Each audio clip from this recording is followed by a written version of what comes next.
चलिए भाई, आज जो एनायन हम पढ़ने वाले हैं उसका नाम है NO2 minus ion, nitrite ion. और हमने पहला पॉइंट पढ़ा था हमेशा सॉल्युबिलिटी। सॉल्युबिलिटी की जब बात करते हैं तो यहां पर भी क्या होगा, all are soluble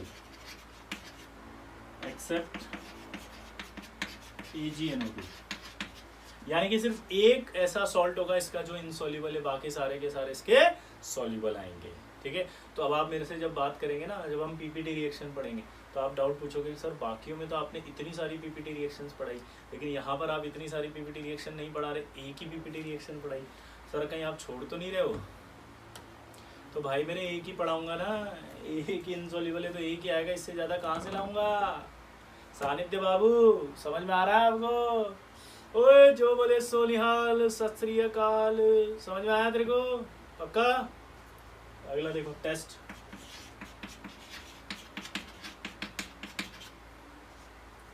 test with AgNO3।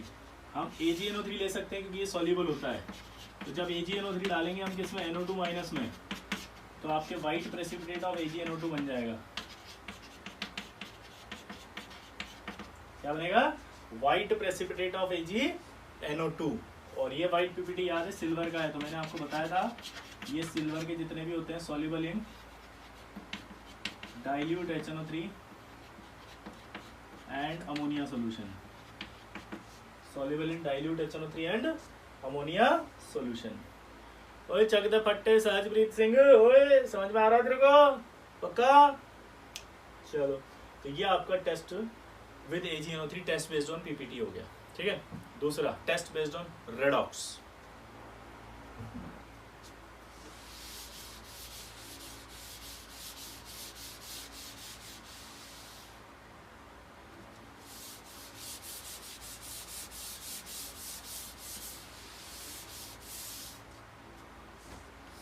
Test based on redox की बात करें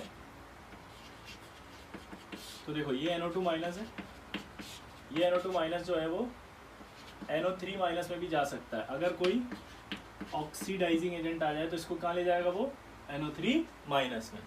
यानी कि ये क्या हुआ, ऑक्सीडाइज, तो इसने दूसरे को क्या किया होगा, रिड्यूस। तो पहली रिएक्शन पढ़ रहे हैं हम बेस्ड ऑन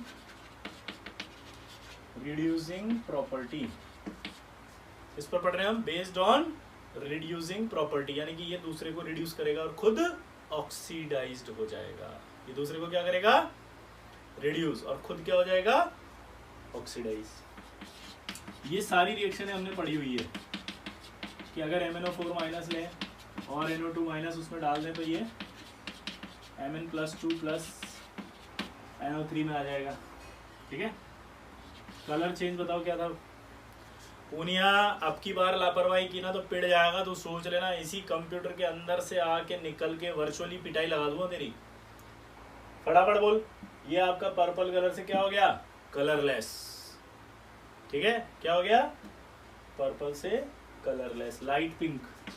दूसरा dichromate acidic plus NO3 minus, क्या बना देगा ये, Cr+3 प्लस NO3 माइनस। ये आपका ऑरेंज से क्या हो गया, ग्रीन। तीसरा Br2 ब्राउन कलर,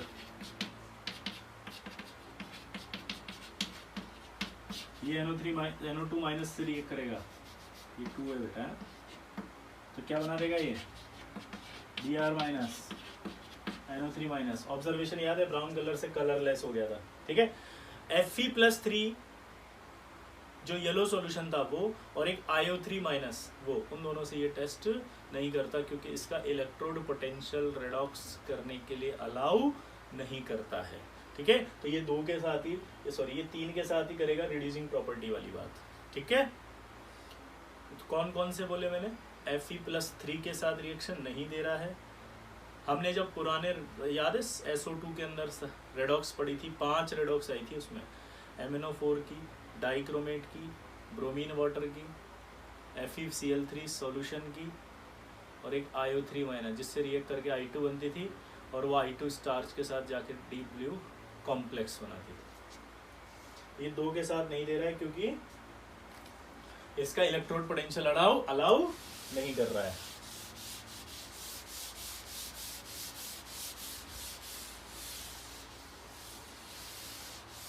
अब आइए फिर से रिडॉक्स।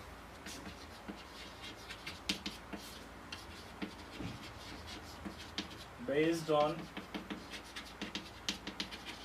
ऑक्सीडाइजिंग प्रॉपर्टी, यानी कि अगर मान लो ये NO2 माइनस है और इसके पास कोई रिड्यूसिंग एजेंट आ गया तो इसको क्या करेगा, रिड्यूस, तो ये जाएगा NO में। अब इस ये देखो इसको रिड्यूस कर रहा है, ये तो ये क्या कर रहा होगा, इसको ऑक्सीडाइज, इसलिए इसकी प्रॉपर्टी ऑक्सीडाइजिंग। अगर कोई स्ट्रॉन्ग रिड्यूसिंग एजेंट आ गया, जैसे मैंने बताया था नेसेंट हाइड्रोजन, याद है अगर नेसेंट हाइड्रोजन होती है तो वो नेसेंट हाइड्रोजन हमेशा लोएस्ट ऑक्सीडेशन स्टेट में फेंक देती है। तो ये नेसेंट हाइड्रोजन होगी, ये लोएस्ट ऑक्सीडेशन स्टेट में फेंक देगी, यानी कि लोएस्ट -3 अमोनिया के अंदर, ठीक है। तो इसकी दो रिएक्शन होगी। तो पहली रिएक्शन आ रही है टेस्ट विद KI का मतलब हो गया I- एक रिड्यूसिंग एजेंट है, तो मैंने कहा था रिड्यूसिंग एजेंट है तो वो इसको NO में लेके जाएगा। देखो इसके कंपेयर में ये भी स्ट्रॉन्ग है, ये भी स्ट्रॉन्ग है, लेकिन ये सबसे स्ट्रॉन्ग है I-, तो ये इसको NO में ले जा रहा है। लेकिन अगर यहीं पर आपने दूसरी रिएक्शन पढ़ी थी टेस्ट विद डेवार्डा अलोय, सबसे ज्यादा मैंने आपको एक की पॉइंट दिया था कि जब नेसेंट हाइड्रोजन होगी बस तभी फेंकेगी लोएस्ट ऑक्सीडेशन स्टेट में, ठीक है। तो ये डेवार्डा अलोय अगर याद हो तो डेवार्डा अलोय आपका कॉपर था, एल्यूमिनियम था और जिंक था, ठीक है। ये तीनों से मिलकर बनी थी विद अल्कलाइन सॉल्यूशन। तो याद है आपको अल्कलाइन सॉल्यूशन में जब ये जिंक लेंगे तो जिंक NaOH से रिएक्ट कर रहा था, याद है, और रिएक्ट करके मैंने बताया था Na2ZnO2+H बना रहा था नेसेंट हाइड्रोजन। ऐसे अगर एल्यूमिनियम इस NaOH से रिएक्ट कराओगे तो वो भी वही बनाएगा NaAlO2+ नेसेंट हाइड्रोजन। और नेसेंट हाइड्रोजन आपको बताई थी मैंने स्ट्रॉन्ग रिड्यूसिंग एजेंट है, तो अगर वो स्ट्रॉन्ग रिड्यूसिंग एजेंट होगी तो वो NO2- को उठा के कहाँ फेंक देगी, अमोनिया में। कहाँ फेंक देगी, अमोनिया। कहाँ, अमोनिया। कहाँ, अमोनिया। नोट करो इसको।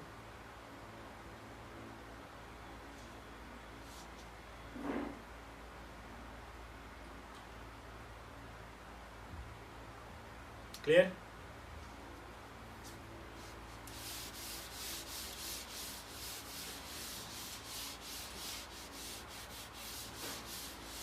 ये डिवाइडर अलोय वाली देखो रिएक्शन अब।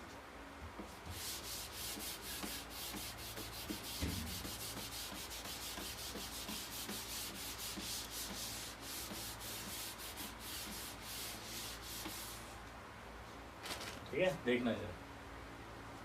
तो यानी कि अगर मैं NO2- लूं और यहाँ पर मैं क्या ले लेता हूँ, ये जिंक प्लस NaOH या एल्यूमिनियम प्लस NaOH, तो मैंने आपको बताया था ये सब मिलकर के रिएक्ट करते हैं। रिएक्ट करके क्या बनाते हैं, नेसेंट हाइड्रोजन। ठीक है, नेसेंट हाइड्रोजन अगर बनेगी तो वो इसको उठा के कहाँ फेंक देगी, लोएस्ट ऑक्सीडेशन स्टेट में, लोएस्ट ऑक्सीडेशन स्टेट वाली अमोनिया। अब जो अमोनिया होती है ना, उसकी ऑब्जर्वेशंस भी आपको पता होनी चाहिए। अमोनिया पंजेंट स्मेल होती है। कैसी होती है, पंजेंट स्मेल। दूसरा, अमोनिया एक बेसिक गैस है। बेसिक गैस मतलब रेड लिटमस को ब्लू करेगी। ठीक है। तीसरा, इसके कुछ ऑब्जर्वेशंस हैं, वो मैं आपको बता देता हूँ।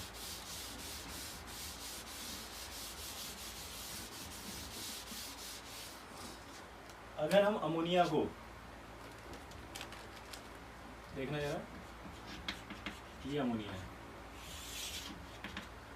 अगर हम अमोनिया को HCl से ट्रीट कराएं तो NH4Cl बनेगा और NH4Cl की वाइट डेंस फ्यूम्स आएगी। मतलब अगर मुझे अमोनिया पहचाननी है तो मैं क्या करूंगा, जैसे अमोनिया निकल रही होगी ना इस रिएक्शन से, ये टेस्ट ट्यूब है, आपने इसके अंदर तुरंत क्या डाला, जैसे डिवार्डा अलोय प्लस NaOH डाल दिया, तो जैसी रिएक्शन होगी तो NO2- क्या बनाएगा, यहाँ से निकलेगा अमोनिया। अब आपको पता करना है अमोनिया है, तो आप क्या करेंगे, एक ग्लास रोड लेंगे, उसको HCl में डुबोएंगे। और ग्लास रोड को HCl में डुबो के तुरंत ऊपर ले आएंगे, और अगर ऊपर ले आएंगे तो क्या होगा, ये टकराएगा किससे, उस HCl से, और अगर ये HCl से टकराया तो NH4Cl बन जाएगा। HCl खुद वाइट फ्यूम्स होती हैं, लेकिन NH4Cl बनने से वहाँ पर वाइट डेंस फ्यूम आ जाएंगी, अचानक से बहुत ज़्यादा वाइट फ्यूम्स नजर आने लग जाएंगे। ठीक है, तो ये उससे भी ऑब्जर्वेशन से आप अमोनिया है कि नहीं पता लगा सकते हो। एक आपका तो जो मैं बोल रहा था कि अमोनिया के और भी आइडेंटिफिकेशन होते हैं, उसकी बात हम करते हैं। देखो, अमोनिया जो होती है वो अगर HCl के साथ मिल जाए तो NH4Cl बना लेती है। जैसे ये देखो आप, ये अमोनिया है, ठीक है, ये अगर HCl के साथ मिल जाए तो NH4Cl की वाइट डेंस फ्यूम्स बनाती है।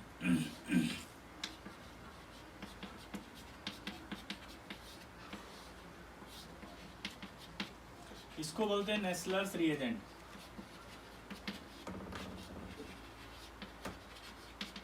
और ये जो नेस्लर्स रिएजेंट है, ये नेस्लर्स रिएजेंट के साथ रिएक्ट करके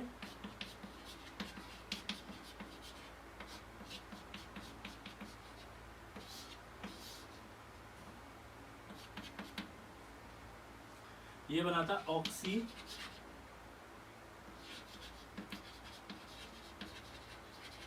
डाइमर्क्यूरी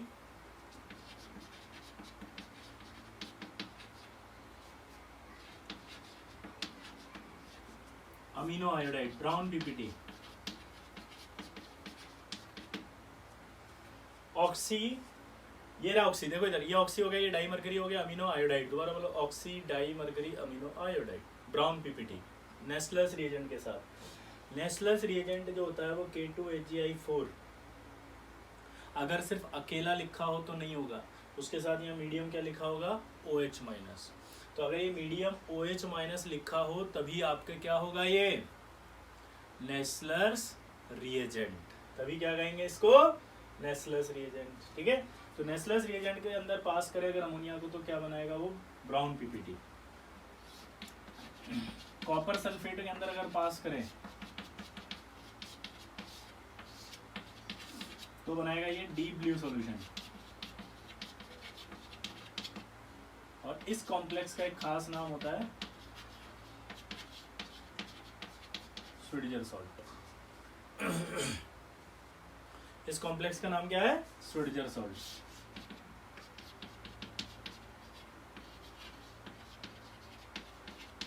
NiCl2 ग्रीन सॉल्यूशन होता है, अगर इसमें अमोनिया पास कर दें तो ये बनाएगा आपका NiNH3 deep blue complex.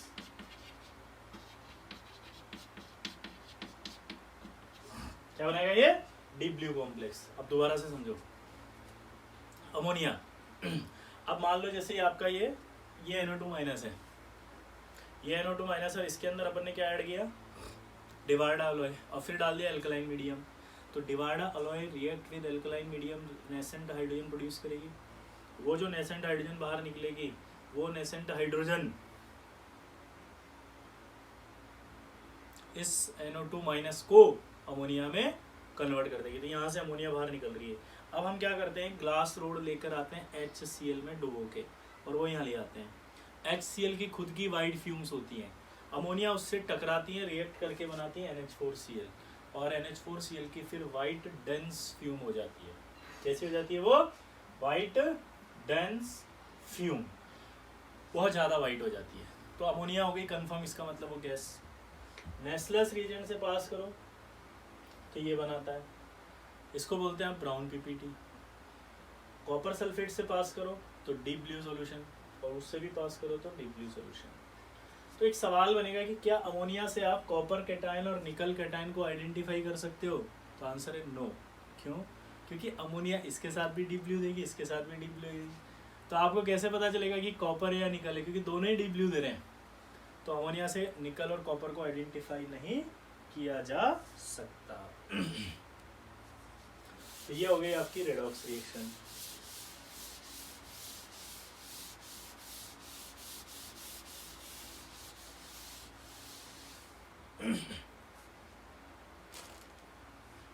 Clear? अब यहां देखो, अब आएगा आपका ब्राउन रिंग टेस्ट।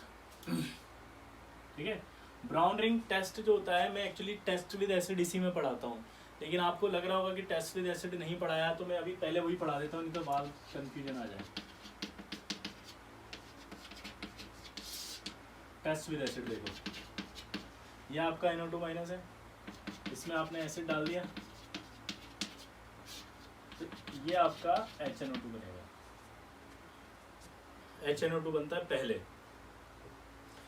फिर ये जो HNO2 होता है ना, ये होता है अनस्टेबल।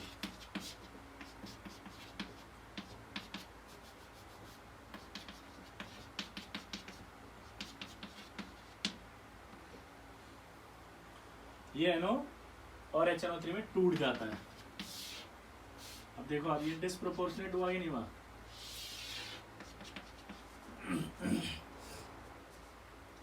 ये डिस्प्रोपोर्शनेट हुआ कि नहीं हुआ?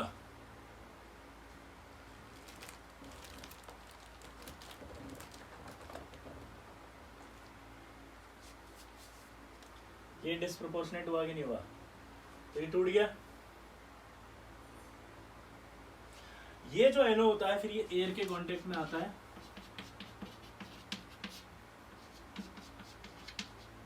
और ये NO2 की ब्राउन फ्यूम्स बनाता है। ये NO एयर के कांटेक्ट में आता है और क्या बनाता है? NO2 की ब्राउन फ्यूम्स। ये हमें ब्राउन फ्यूम्स दिखाई देती है NO2 की। इसका मैकेनिज्म एक और हो सकता है,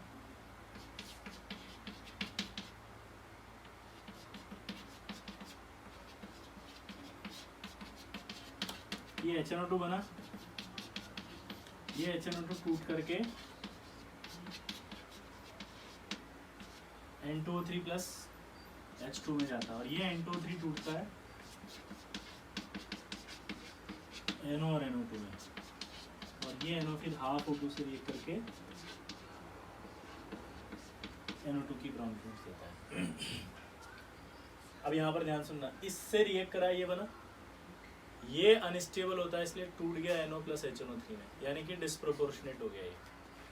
पहला डाउट आएगा कि ये टूटता क्यों है या अनस्टेबल क्यों है? तो हमने आपको हाइड्रोलिसिस में भी बताया था कि अनस्टेबल होता है, और वहां पर भी बताया था कि इलेक्ट्रोड पोटेंशियल से चेक करते हैं किसी भी आयन, एटम या मॉलिक्यूल की स्टेबिलिटी पानी में। किससे करते हैं?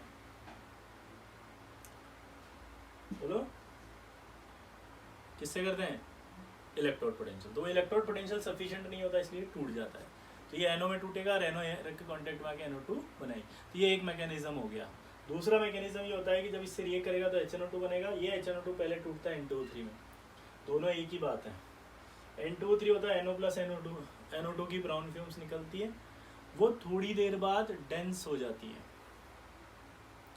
NO2 की जो ब्राउन फ्यूम्स होती हैं वो थोड़ी देर बाद क्या होती है? डेंस हो जाती है।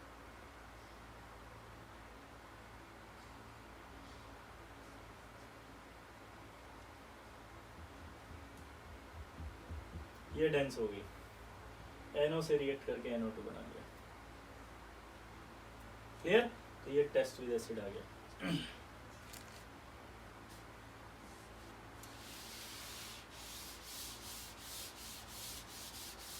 अब इस टेस्ट विद एसिड के अंदर एक खास बात और होती है कि जब आप इसमें डाइल्यूट H2SO4 डालोगे तो HNO2 बनेगा, तो इनिशियली पेल ब्लू लिक्विड दिखाई देता है। इसको बोलते हैं ट्रांजिएंट पेल ब्लू। ट्रांजिएंट का मतलब थोड़े समय के लिए। ट्रांजिएंट पेल ब्लू लिक्विड दिखता है due to presence of HNO2 या N2O3, due to presence of HNO2 या N2O3, जो कि बाद में फिर ब्राउन फ्यूम्स निकलने लग जाते हैं। ठीक है, अब अगला जो टेस्ट इसका वो है इंपॉर्टेंट, ब्राउन रिंग टेस्ट।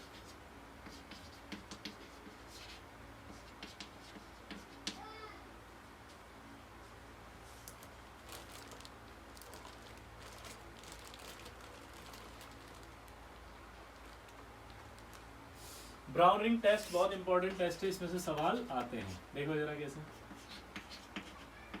ये NO2 माइनस है, इसके अंदर आप सबसे पहले, अभी मैं रिएक्शन लिख रहा हूँ फिर बताऊंगा मैकेनिज्म की करते कैसे हैं।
इस टेस्ट को कैसे करते हैं मेरे को समझना।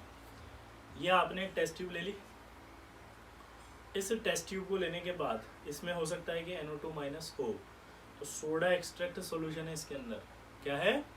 सोडा एक्सट्रैक्ट सॉल्यूशन, जिसमें हो सकता है कि NO2 माइनस हो। क्लियर? ओए सहजप्रीत सिंह, ओए चक दे फट्टे देख।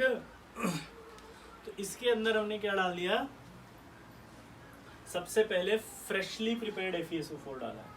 ये फ्रेशली प्रिपेयर्ड FeSO4 अंदर गया और अंदर जाने के बाद वो पड़ा हुआ है। फिर ये डाइल्यूट H2SO4 होता है, इस डाइल्यूट H2SO4 को डालते हैं हम साइड वॉल से। ये डाइल्यूट H2SO4 डालते हैं इसको।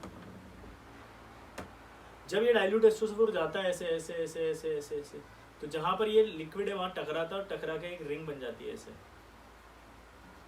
ये चौक को देखो, रिंग जैसा दिखेगा। ये रिंग बन रही है, इसका मतलब अंदर NO2 माइनस था। इसी रिंग को कहते हैं ब्राउन रिंग कॉम्प्लेक्स।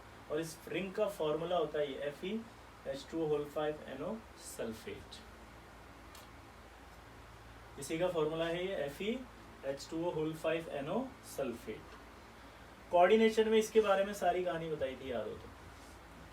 sp3d2, इसका डाइपोल मोमेंट होता है 3.87, ऑक्टाहेड्रल था, पैरामैग्नेटिक था। यहाँ जो NO था वो पॉजिटिव लिगेंड था। इसका जो कलर आ रहा था ब्राउन, वो चार्ज ट्रांसफर की वजह से आ रहा था। ये NO इधर दे रहा था, ये वापस उधर दे रहा था। ऑक्सीडेशन स्टेट ऑफ Fe कितनी होती है? +1। +1 होने की वजह से ही ये कॉम्प्लेक्स क्या होता है? अनस्टेबल।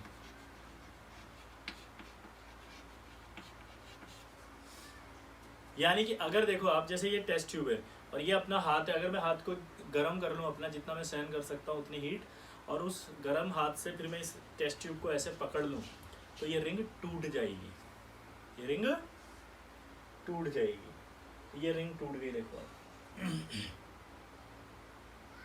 क्लियर? तो ये रिंग आपकी टूट गई है क्योंकि अनस्टेबल होती है। अनस्टेबल क्यों होती है? क्योंकि +1 होता है। क्लियर?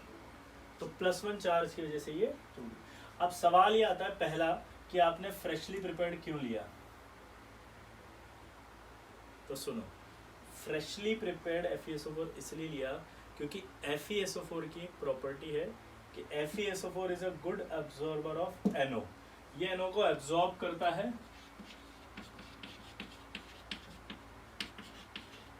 और ये कंपाउंड बनाता है। इसको ऐसे लिखो या ऐसे लिखो, एक ही बात है। ब्राउन कलर, यानी ब्राउन रिंग कॉम्प्लेक्स बनाने के लिए FeSO4 होना जरूरी है। FeSO4 ही इस NO को एब्जॉर्ब कर लेगा, जिससे ब्राउन रिंग बनेगी।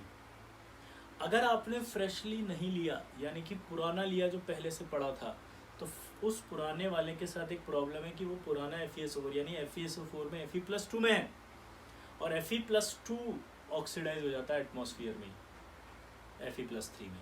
यानी कि अगर पुराना फेरस सल्फेट लोगे आप FeSO4, तो FeSO4 नहीं होगा, वो क्या होगा? Fe2SO4 होल थ्राइस हो चुका होगा, वो फेरिक सल्फेट हो चुका होगा रे। और अगर वो फेरिक सल्फेट हो गया तो वो किसी से रिएक्ट नहीं करेगा फिर। ठीक है? तो फिर वो एब्जॉर्ब नहीं करेगा और यहाँ सवाल नहीं होगा, या ब्राउन रिंग कॉम्प्लेक्स नहीं बनेगा। क्लियर? ओए चक दे फट्टे सहजप्रीत सिंह, ओए समझ में आ रहा है तेरे को? ओए पापा, ए पापा, समझ में आया तेरे को? पापा पापा, समझ रहे? चलो अगला देखो। फिर अगला सवाल है कि डाइल्यूट H2SO4 को आपने ऐसे side wall of the test tube से क्यों डाला धीरे धीरे? इसको एग्जांपल से समझते हैं। मान लो सहजप्रीत सिंह जो है स्विमिंग पूल में गया, तो स्विमिंग पूल में जाने के दो तरीके होते हैं। एक तो ऊपर से छलांग लगाते हैं और एक धीरे धीरे धीरे धीरे पाँव डालते हैं, पहले देखते हैं ठंडा है कि नहीं है, फिर धीरे धीरे उतरते हैं, फिर धीरे धीरे चलते हैं उसमें। तो एक केस जिसमें वो धीरे धीरे पानी से टकरा रहा है, और एक जिसमें वो उछल के जा रहा है। सानिध्य बुरा मत मानना यार, तेरा एग्जाम्पल नहीं लिया, ले भी नहीं सकते, क्योंकि तू अगर कूद गया तो पानी बाहर होगा, तू अंदर होगा, इसलिए तेरा एग्जाम्पल नहीं लिया। सॉरी हाँ, डोंट माइंड प्लीज। तो सहजप्रीत सिंह जब धीरे धीरे पानी से टकराया, तो वहां जो टकराने से एनर्जी रिलीज होगी वो कम होगी। और अगर सहजप्रीत सिंह ऊपर से छलांग मारता है तो पानी से जो टकराया वो एनर्जी ज़्यादा होगी। तो अगर एनर्जी ज़्यादा रिलीज हो गई तो ये टूट जाएगा ना, अनस्टेबल होता है। अभी बताया था मैंने, थोड़ी सी भी हीट अगर दे दें इसको तो टूट जाएगा। इसका मतलब क्या निकला? इसका मतलब ये निकला कि ये नहीं बनेगा। तो अगर आपने ऊपर से H2SO4 डाल दिया ऐसे, तो ये सहजप्रीत सिंह H2SO4 बन गया। ऊपर से जा रहा है H2SO4 तो छलांग मारा, यानी कि छप से सॉल्यूशन से टकराएगा, वहाँ जो एनर्जी रिलीज होगी वो फिर इसको तोड़ देगी और फिर ब्राउन रिंग नहीं बनेगी। ठीक है, शायद ब्राउन कलरेशन आना शुरू हो जाएगा। ठीक है ना। और अगर आपने धीरे धीरे डाला इसको तो क्या बनेगा? Brown ring. क्या बनेगा? Brown ring. इसलिए धीरे धीरे side wall of the test tube से डालते हैं।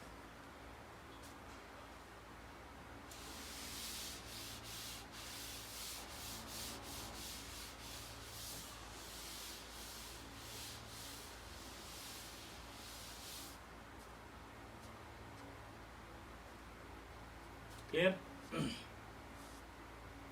अगला, इसी टेस्ट में दो चीजें हैं। एक होता है आपको ब्राउन रिंग टेस्ट में ब्राउन रिंग बना के बताना। देखो, रिंग जितनी थिन और डेंस बनेगी उतने मार्क्स आपको अच्छे मिलेंगे। जितनी थिन और डेंस होगी उतने मार्क्स अच्छे बनेंगे। ठीक है। और एक होता है सिर्फ NO2 है कि नहीं पता लगाओ। तो जैसे मान लो अगर आपको डायरेक्ट सवाल दे दिया और उसमें ये मिक्सचर दे दिया,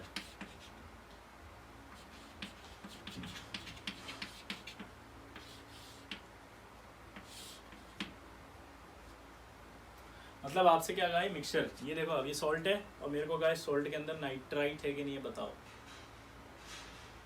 तो इसमें एक प्रॉब्लम है, इसमें बेरियम, स्ट्रांशियम और लेड है। जबकि अगर सोडा एक्सट्रैक्ट सोल्यूशन देते तो कैटायन नहीं होते हैं। सोडा एक्सट्रैक्ट सोल्यूशन में सिर्फ एक ही कैटायन होता है जिसका नाम है सोडियम। सोडा एक्सट्रैक्ट सोल्यूशन में सिर्फ एक ही कैटायन है जिसका नाम है सोडियम, और वो सॉल्युबल होते हैं सारे। लेकिन अगर आपने ये वाले सॉल्ट ले लिए तो ये प्रॉब्लम करेंगे, H2SO4 से रिएक्ट करके वाइट PPT बना देंगे। और अगर ये वाइट PPT बना देंगे तो अंदर क्या होगा? फिर ब्राउन रिंग नहीं बन पाएगी। तो इसलिए थोड़ा सा टेस्ट को मॉडिफाई करते हैं। ये मिक्सचर से है टेस्ट। मिक्सचर से टेस्ट करने में पहले डाइल्यूट H2SO4 डाल देंगे, जबकि पहले FeSO4 डाला था सोडा एक्सट्रैक्ट सोल्यूशन में। ये जैसे ही डालेंगे तो ये तुरंत यहाँ पर रिएक्ट कर लेगा इससे, ये BSO4 का वाइट PPT, SrSO4 का वाइट PPT, PbSO4 का वाइट PPT। ये BSO4 का वाइट PPT, SrSO4 का वाइट PPT और ये PbSO4 का वाइट PPT। फिर इसे फिल्टर कर लेंगे। फिल्टर कर लिया इसको। फिल्टर करने के बाद यहाँ पर आ जाएगा नाइट्रेट आयन, और फिर इसमें आप क्या डालेंगे? वही ऐसी FeSO4 और थोड़ा सा डाइल्यूट H2SO4, तो आपको ब्राउन रिंग बन जाएगी। क्लियर सबको? ये कब करते हैं? क्लियर हुआ? मिक्सचर दे तब, और वो सोडा एक्सट्रैक्ट सॉल्यूशन दे तब। इसमें सिर्फ आप पता लगा रहे हो कि NO2- है या नहीं है, और उसमें रिंग बना के दिखानी है एग्जामिनर को। ये देखो सर रिंग, और जिस बच्चे की रिंग जितनी अच्छी बनेगी, यानी कि थिन और डेंस, उसको मार्क्स ज़्यादा मिलेंगे। ठीक है। तो ये आपका हो गया ब्राउन रिंग टेस्ट।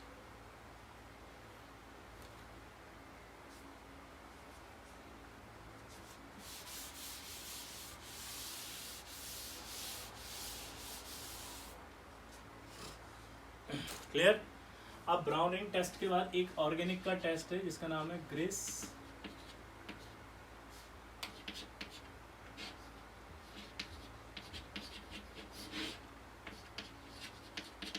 ग्रिस-एलोस्वेट टेस्ट। तो पहला सवाल तो यही पूछेगा, ग्रिस-एलोस्वेट टेस्ट कौन देता है? तो आंसर दोगे आप NO2-, और कैसे देता है वो मैं बताता हूँ।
आपको ऑर्गेनिक का टेस्ट है, इसमें कुछ नहीं करना है और टेंशन भी नहीं लेनी है। क्या बोला मैंने? ऑर्गेनिक का टेस्ट है, कुछ नहीं करना है, टेंशन भी नहीं लेनी है, सिंपल है। NO2 माइनस में जब एसिड डाला आपने तो HNO2 बना होगा। ये जो होता है सल्फेनिलिक एसिड है, ये क्या नाम है इसका? सल्फेनिलिक एसिड। सल्फेनिलिक एसिड की रिएक्शन जब HNO2 से कराते हैं तो यहाँ पर ये एजो बनता है, ठीक है। ये कंपाउंड बनता है, फिर इसकी रिएक्शन कराई जाती है, इसका नाम होता है 1-नेफ्थेलेमाइन। 1-नेफ्थेलेमाइन से जब रिएक्शन होती है इसकी तो ये डाईएजो कॉम्प्लेक्स बनता है, डाईएजो कंपाउंड। और ये डाईएजो कंपाउंड रेड कलर का होता है, इसलिए इसका नाम होता है रेड एजोडाई। एजोटिनेशन रिएक्शन, ये एजोटिनेशन हो रहा था यहाँ पे, तो आपको ऑर्गेनिक में बताया जाता है, तो इसलिए यहाँ पर आपको कुछ नहीं करना है। दो चीज़ें, ग्रे-सिल्वोस टेस्ट कौन देता है? NO2 minus. रिएक्टेंट कौन है? सल्फेनिलिक एसिड और 1-नेफ्थेलेमाइन। कलर कौन सा बनता है प्रोडक्ट में? रेड। रिएक्शन कौन सी थी? डाई एजोटिनेशन, ठीक है। बस इतना सा पूछता है, इसको रिएक्शन याद करने की भी जरूरत नहीं है, बस ये 3 पॉइंट याद रखने हैं बस आपको।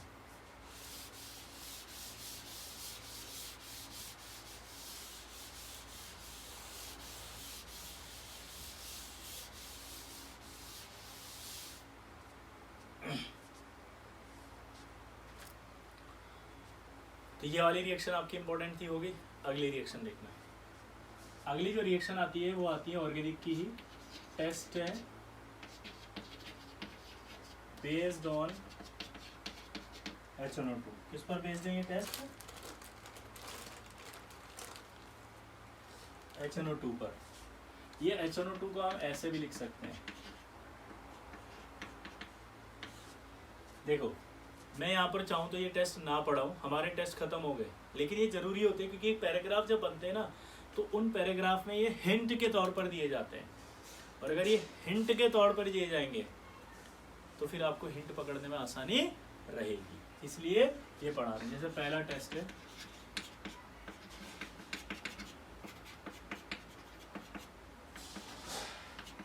Test for NH4Cl। NH4Cl और NaNO2 क्रिस्टल जो हैं, अगर इनको हीट करें तो आपके N2 गैस निकलती है। इसको अगर हीट कर दें तो कौन सी गैस निकलती है? N2। कौन सी गैस निकलती है? N2, nitrogen. अच्छा एक की पॉइंट देता हूँ, जितनी रिएक्शनें पढ़ रहे हो सब प्रिपरेशन ऑफ नाइट्रोजन गैस है। क्या? जितना भी आप पढ़ रहे हो ये सब प्रिपरेशन ऑफ नाइट्रोजन गैस है। क्या बोला मैंने? जितना आप पढ़ रहे हो वो सब प्रिपरेशन ऑफ नाइट्रोजन गैस है, ठीक है। ये प्रिपरेशन होगी। दूसरी रिएक्शन ले लो, टेस्ट विद यूरिया। अब जो यूरिया होता है उसका फॉर्मूला होता है ये,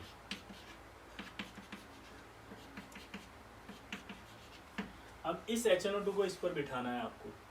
आप इस तरह से बिठाओ जिससे नाइट्रोजन निकल जाए, तो आपको N पर N ही लाना है और ये डबल बॉन्ड O लाना है। यहाँ ये OH लाना है, यहाँ N डबल बॉन्ड O और यहाँ OH। तो ये फिक्स हो गया कि जहाँ ऑक्सीजन दिख रहा हो, जहाँ हाइड्रोजन दिख रहा हो वहाँ तो इस ऑक्सीजन को दे दो ताकि वाटर निकल जाए, जहाँ नाइट्रोजन दिख रहा है वहाँ नाइट्रोजन पर रख दो ताकि N2 निकल जाए, और बाकी प्रोडक्ट इस OH के साथ बन जाएंगे। तो इसको ध्यान से देखो आप, तो यहाँ क्या हुआ? ये N2, 2 मोल N2 हो गया, ये H2O H2O, और ये बनेगा आपका H2CO3।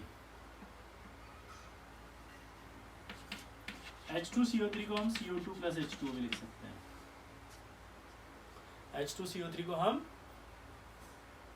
CO2 प्लस H2O में लिख सकते हैं, फिर N2 बन गया। क्लियर?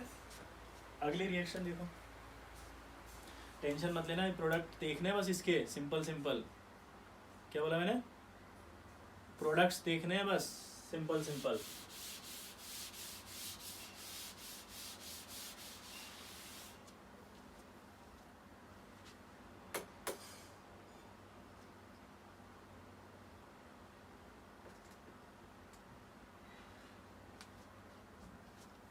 ठीक है, अब देखो अगला।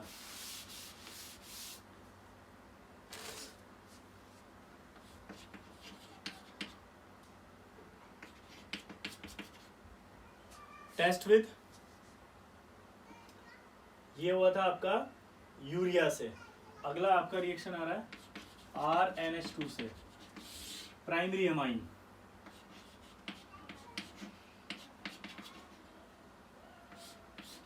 यहाँ NOH, आप देखो क्या बनाइए, ROH, ये तो ROH हो गया, ये N2 हो गया और ये H2 हो गया। इसमें फिर डालते हैं अपन सेरिक अमोनियम नाइट्रेट।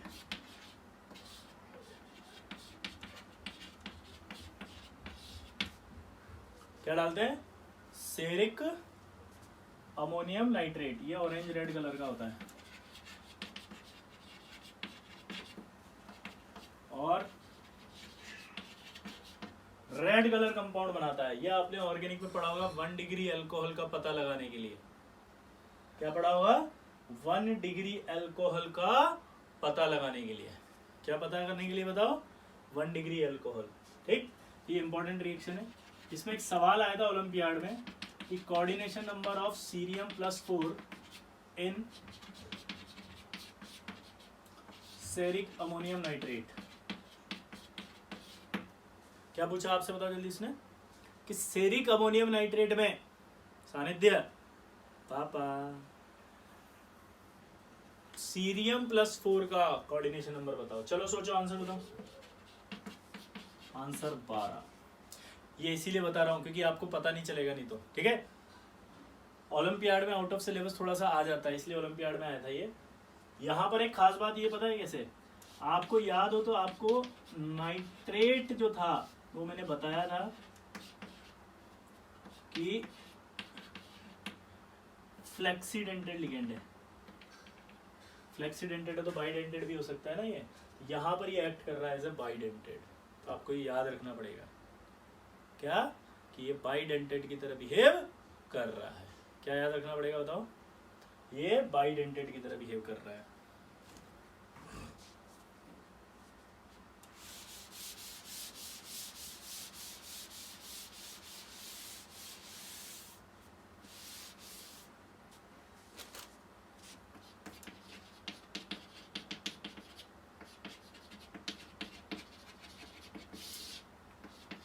थायोयूरिया क्या होता है? CSNH2।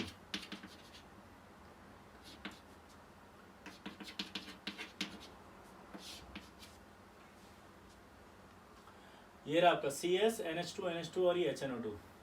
ठीक, इनकी रिएक्शन जब कराते हैं तो ये SCN + N2 + H2 बाहर आ जाता है। याद है थायोसाइनेट है ये। थायोसाइनेट को हम आइडेंटिफाई नहीं कर सकते, इसलिए थायोसाइनेट का आइडेंटिफिकेशन एक ही था और वो किसके साथ था? Fe+3 के साथ। और ये Fe+3 के साथ रिएक्ट करेगा तो क्या बनाएगा?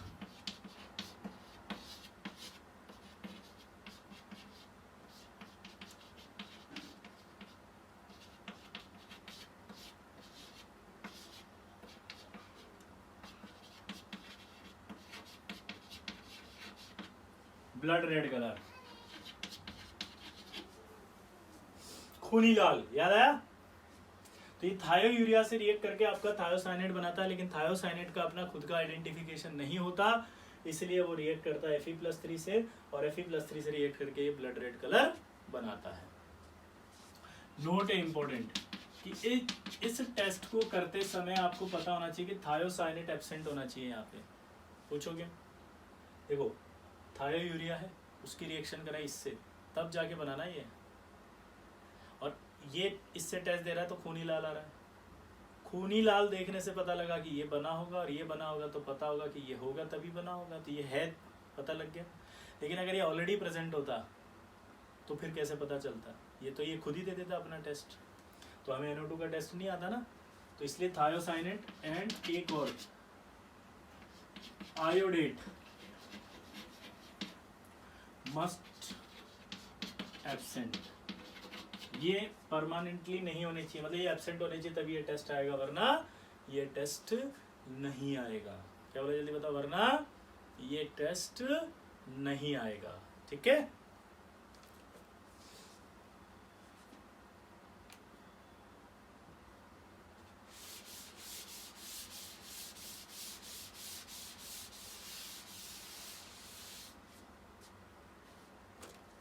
अगला आएगा टेस्ट विथ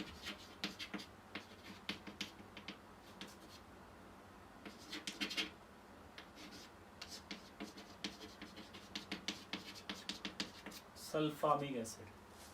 क्या वाला बताओ? Test with sulphamic acid. Test with sulphamic acid को देखने से पहले, और सहजप्रीत सिंह, और चल बता, ये सल्फामिक एसिड की बात कर रहे हैं अपन, ये वाला एसिड किसकी तरह नजर आ रहा है तुझे? पहले बता। सब सोचो, सल्फ्यूरिक एसिड जैसा दिख रहा नहीं दिख रहा? बोलो। ओए हाँ तो बोल दे, ओए चक दे फट्टे नब दे गिल्ली, ओए यस, ये सल्फ्यूरिक एसिड की तरह दिख रहा है। गलत, ये सल्फ्यूरिक एसिड ही है, ये सल्फामिक नहीं है, ये सल्फ्यूरिक एसिड है। सल्फ्यूरिक एसिड की स्ट्रक्चर में से एक OH हटाओ, NH2 लगाओ, सल्फामिक एसिड पाओ। क्या बोला ये बताओ? एक OH हटाओ, NH2 लगाओ, सल्फामिक एसिड पाओ, और फिर से HNO2 से रिएक्शन कराओ और सल्फ्यूरिक एसिड पाओ।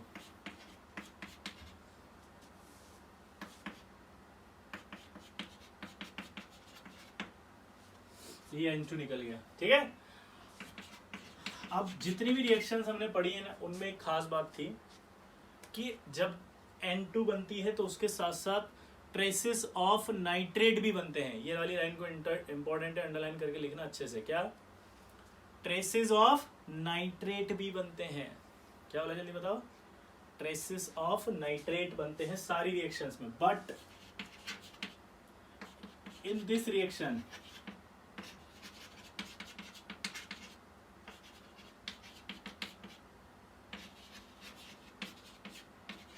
नो नाइट्रेट्स आर फॉर्म, यानी कि इसमें ट्रेसेस ऑफ नाइट्रेट नहीं बनते। दोबारा से बोल रहा हूं, सल्फामिक एसिड से रिएक्शन करवाने पर नाइट्रेट के ट्रेसेस नहीं बनते। बाकी जितनी रिएक्शन कराई ना अभी टेस्ट विद HNO2, उनमें ट्रेसेस ऑफ नाइट्रेट बनते हैं। इसका यूज अभी अगली क्लास में करवाएंगे हम एक रिएक्शन में, ठीक। ये आपका नाइट्राइट खत्म। नाइट्राइट खत्म मतलब सब ग्रुप 1 खत्म। सब ग्रुप 1 खत्म मतलब बहुत बड़ा सॉल्ट का एक पार्ट खत्म। अब जो है वो बहुत छोटे छोटे से। दूसरी बात, आप में से कई बच्चे ऐसे हैं जो बैकलॉग कर रहे हैं, जो रिवाइज नहीं कर रहे, जो साथ साथ सॉल्ट एनालिसिस नहीं कर रहे हैं, ठीक है। तीसरी बात, इसीलिए अब मैं जो अगला टेस्ट आएगा उसमें ओनली सॉल्ट एनालिसिस डालूंगा, टॉट टिल डेट। क्या बोला मैंने? ओनली सॉल्ट एनालिसिस आएगा, टॉट टिल डेट, जहां तक पढ़ा दूंगा वहां तक, और सॉल्ट ही देता रहूंगा जहां तक आपका सॉल्ट कंप्लीट नहीं होता है। तो ये अब आपकी मजबूरी बना लो कि सॉल्ट याद करना है, ठीक है। देखो ये याद कर लोगे अभी तो हो जाएगा, लापरवाही करोगे नहीं होगा, ठीक। चलिए फिर मिलते हैं अगली क्लास में, तब तक के लिए टाटा बाय बाय।